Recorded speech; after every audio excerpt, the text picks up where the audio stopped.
February 14th, 1945, 74-year-old farmer Charles Walton was found in the field brutally attacked. He was pinned to the ground with his own pitchfork, slit in the throat with his own slash hook, a cross engraved into his chest, and a witch's knocker hanging from his cottage door. This is the unsolved witches murder of Charles Walton.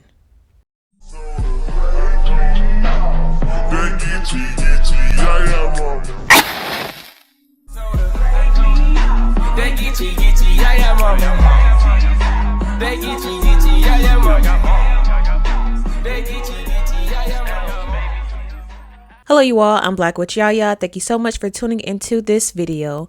I'm trying out something new with doing true crime that's mixed with witchcraft, voodoo, hoodoo, all of our mystical stuff that we talk about. But I wanted to do a series that was intertwined with true crime. So you guys let me know how you like it. If this is your first video of mine that you are watching, and if this is your first time diving into spirituality and all this stuff, this is probably not the best first impression. So please go watch my other videos if you are being introduced to spirituality, because this story may scare you when it's just supposed to be informative and just shows a different side that can happen with spirituality. But I don't want to scare you off. This is just true crime, okay?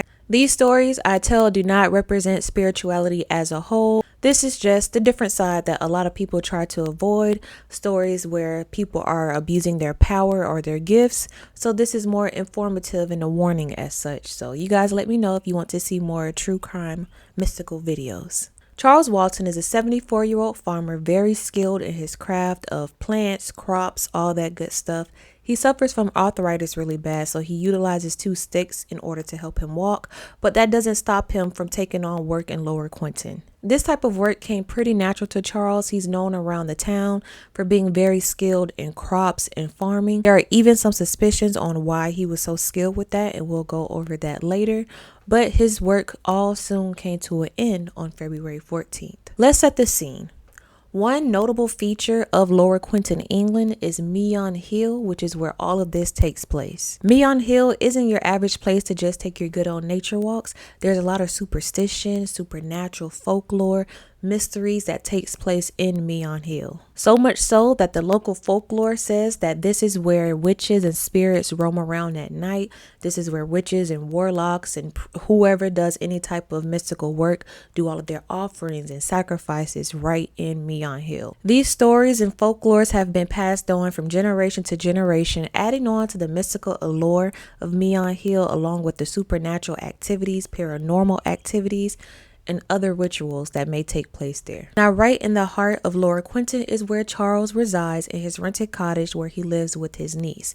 Now, Charles is a widow. His wife did pass on in 1927, but he has his niece along with him to help take care of him in his later stages of life. Charles was pretty popular in this community. Many people viewed him as skilled, but also mysterious as well. And they may be right. In Charles' earlier stages in life in the 1880s, there's a situation that happened to Charles that many people believe was a foreshadowing to his unfortunate death. One day, while working on a local farm in Meon Hill, Charles saw a big, black, red-eyed dog staring directly at him. The next night, while working on the farm, he saw it again and again and again. 9 nights straight, Charles has come face to face with this black dog.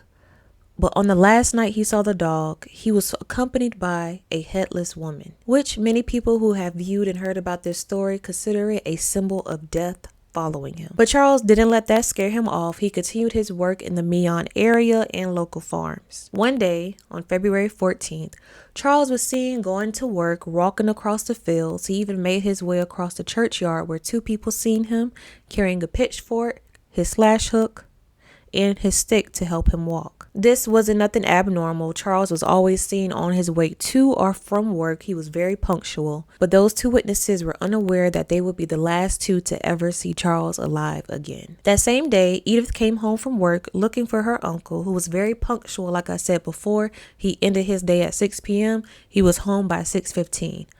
But this day, he didn't make it home yet. Edith asked a neighbor, like, hey, have you seen Charles? He hasn't made it home yet.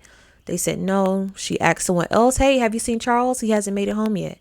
No. Edith made her way to Charles' working location where she asked his boss, Alfred, and Alfred did in fact see him, but early in the day around lunchtime working on the edges. Edith, the neighbor, Alfred all walked up the hill looking, searching for Charles to see where he could be. Edith was a little worried. Like I stated before, he had arthritis, so she was hoping that he didn't take a bad fall, tumbled down the hill, injured himself, stuck somewhere. So they went on a full-on search for Charles. Upon their search, they came upon the edges that Charles was working on earlier, but they seen something on the ground. Edith began to scream. Alfred had a look of shock. The other neighbors ran off in fear at the sight of seeing Charles pinned to the ground with his own pitchfork, brutally beaten, slit in his throat by his own slash hook, a cross engraved in his chest, and his walking stick matted with his hair and blood, which showed that he was beaten with his own stick. The police were notified the same day. The first police that arrived tried to chalk it up to self-harm, but the position he was in and how bad he was beaten displayed. He's 74 years old. The way he has been harmed, there's no way this could be self-inflicted. Alfred, being his boss, of course, was a first suspect, and many people suspected him due to the fact that they had a lot of conflict, but Alfred was later proven innocent. Edith was a suspect. She was proven innocent. The neighbors were a suspect. The two witnesses that saw him before were all suspects, but all were proven to be innocent. The officers went on a long investigation, asking the local neighbors, the people who lived in the village, do you know what happened? Do you know who could have done this? Did you see anything? There were no fingerprints, no foot traces, nothing that was left that could lead them to anyone who's done this. This is where the superstitions come into play.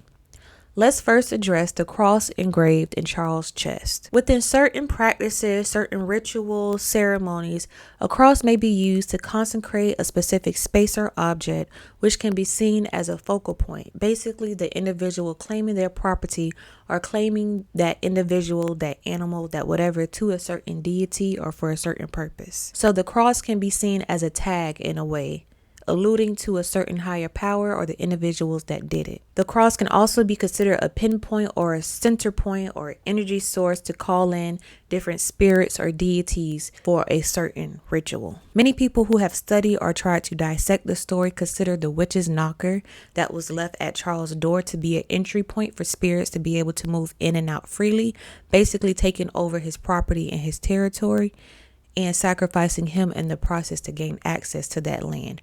Many people believe that this is their way of getting the land back. Maybe it was taken from them before, so there had to be a blood sacrifice in order to gain it back. Another aspect of superstition is that Charles was a witch too. There have been many claims where they've seen him talking to animals, talking to crops, and they'll see the plants move, saying that he was like an animal or a crop whisperer. That's why he was so good at what he did, because it wasn't a natural gift. It was more of a magical gift as well. So many people believe that Charles was a witch as well, and he was cursed, and in order to remove the curse, he himself had to cause harm to someone. And since he didn't, the harm was caused to him. Another superstition is that Charles was a blood sacrifice that was needed to restore the prosperity of the crops. The year before, the crops did not plant as well. The beer that was brewed was undrinkable. Some of the plants were not edible, so the land needed a blood sacrifice to restore the nutrients and the richness in the soil.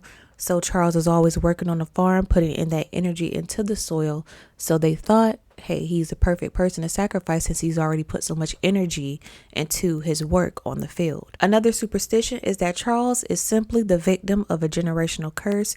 It is told that he was also related to a witch in a community who did a lot of crop work, who was also killed in the exact same manner with a pitchfork. And this also leads to the belief that due to the fact that Charles walked across the church's yard to get to work with the cross in his chest, it could be the symbol of maybe witches didn't do it, but members of the church did it because they found out that he was a witch, and maybe those same individuals actually harmed his relative who was harmed by a pitchfork as well. And the cross symbolizes the power of Jesus, giving it back to the Lord that they did it for Jesus Christ. Just how Jesus was sacrificed to forgive sins, he was sacrificed to forgive the sins of the individuals who were feeding and benefiting from his work on the field. An autopsy was done to prove that the COD was bruises to the rib, chest, and head. There were also bruises on Charles' arms as well, which showed that he tried to fight back as much as possible.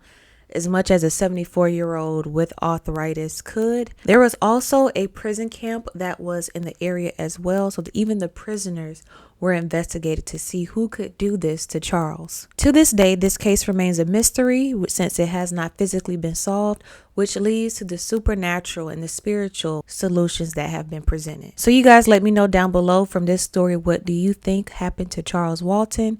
Do you feel he was a victim of a sacrifice? Do you feel the symbol on his chest, the witch's knocker at his door, him being related to a witch previously, having the gift of crops can all lead to a supernatural explanation? But thank you guys so much for tuning into this video. And like I always say, as above, so below, as within, so without, as the universe, so the soul. Until next time, you guys, I'll share.